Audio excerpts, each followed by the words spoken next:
4.8/1.2 ദശാംശ സംഖ്യകളുടെ ഹരണമാണ്. ദശാംശ സംഖ്യകൾ ഹരിക്കുമ്പോൾ അംശത്തിൽ ദശാംശം കഴിഞ്ഞിട്ട് എത്ര അക്കമുണ്ടെന്ന് നോക്കുക. ദശാംശം കഴിഞ്ഞിട്ട് ഒരക്കമുള്ളത്. ഛേദത്തിൽ ദശാംശം കഴിഞ്ഞിട്ട് എത്ര അക്കമുണ്ട്? ഛേദത്തിലും ദശാംശം കഴിഞ്ഞിട്ട് ഒരക്കമുള്ളത്. അപ്പോൾ അംശത്തിലും ഛേദത്തിലും ദശാംശ സ്ഥാനങ്ങളുടെ എണ്ണം തുല്യമാണ്. അങ്ങനെ വരുമ്പോൾ നമുക്ക് ദശാംശം ഒഴിവാക്കാം. അംശത്തിലും ഛേദത്തിലും ദശാംശം ഒഴിവാക്കുക.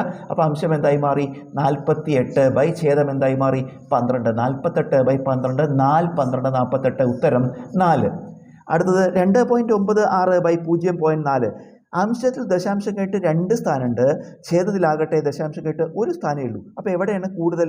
അംശത്തിലാണ് ദശാംശ സ്ഥാനം കൂടുതൽ. അംശത്തിലത്തെ ദശാംശം 2 സ്ഥാനമുള്ളത്. 2 സ്ഥാനം വലത്തോട്ട് നീക്കുക. ഈ ദശാംശം 2 സ്ഥാനം വലത്തോട്ട് നീക്കുമ്പോൾ ദശാംശം ഇവിടെ എത്തിയ ദശാംശം വിലയില്ലാണ്ടായി. അപ്പോൾ എത്രയായി? 296. നമ്മൾ അംശത്തിൽ എന്ത് ചെയ്തു? 2 സ്ഥാനം വലത്തോട്ട് നീക്കി.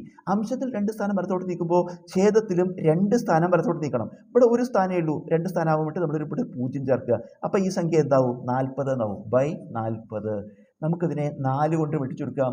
7 4 28. ശിഷ്ടം 1 16. 4 4 16. 74/10 4 40. 74/10. ഒരു സംഖ്യയെ 10 കൊണ്ട് ഹരിക്കുമ്പോൾ എന്താ ചെയ്യുക? 1 സ്ഥാനം ഇടത്തോട്ട് നീക്കുക. അപ്പോൾ 74 എന്നുള്ള സംഖ്യ എന്തായി മാറും? 1 സ്ഥാനം ഇടത്തോട്ട് നീക്കുമ്പോൾ ഉത്തരം 7.4 എന്നാവും. 31.2/0.12. ദശാംശം കഴിഞ്ഞിട്ട് എത്ര അക്കം? അംശത്തിൽ ഒരക്കം. ഇവിടെ ഛേദത്തിൽ ദശാംശം കഴിഞ്ഞിട്ട് എത്ര അക്കമാണ്? 2 അക്കമാണ്. എവിടെയാണ് കൂടുതൽ? ഛേദത്തിലാണ് കൂടുതൽ. അപ്പോൾ ഛേദത്തിൽ നമ്മൾ 2 സ്ഥാനം വലത്തോട്ട് നീക്കുക. ഇപ്പോൾ ദശാംശം ഇവിടെ വരുമ്പോൾ ദശാംശം ഇല്ലാണ്ടായിട്ട് സംഖ്യ എത്രയായി? ഛേദം 12 ആയി. അംശത്തിൽ നമ്മളിവിടെ ഛേദത്തിൽ 2 സ്ഥാനം വലത്തോട്ട് നീക്കി. അംശത്തിലും 2 സ്ഥാനം വലത്തോട്ട് നീക്കണം. അംശത്തിൽ 1 സ്ഥാനമേ ഉള്ളൂ. അപ്പോൾ നമ്മൾ 2 സ്ഥാനമാകുമ്പോൾ ഇവിടെ ഒരു 0 ചേർക്കുക. അപ്പോൾ എത്രയായി? 3120 എന്നാകും. ഇനി നമുക്ക് കൃത്യമായി ഹരിക്കാൻ പറ്റും. 31 12 12 24. ശിഷ്ടം 7 72. 6 12 72. ഒരു 0. ഉത്തരം 260. 15.6/0.006. അംശത്തിൽ ദശാംശം കഴിഞ്ഞിട്ട് 1 സ്ഥാനം. ഛേദത്തിൽ ദശാംശം കഴിഞ്ഞിട്ട് 3 സ്ഥാനം. എവിടെയാണ് കൂടുതൽ? ഛേദത്തിലാണ് കൂടുതൽ.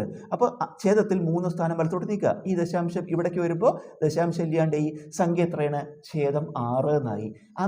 ഛേദത്തിൽ നമ്മൾ 3 സ്ഥാനം വലത്തോട്ട് നീക്കി.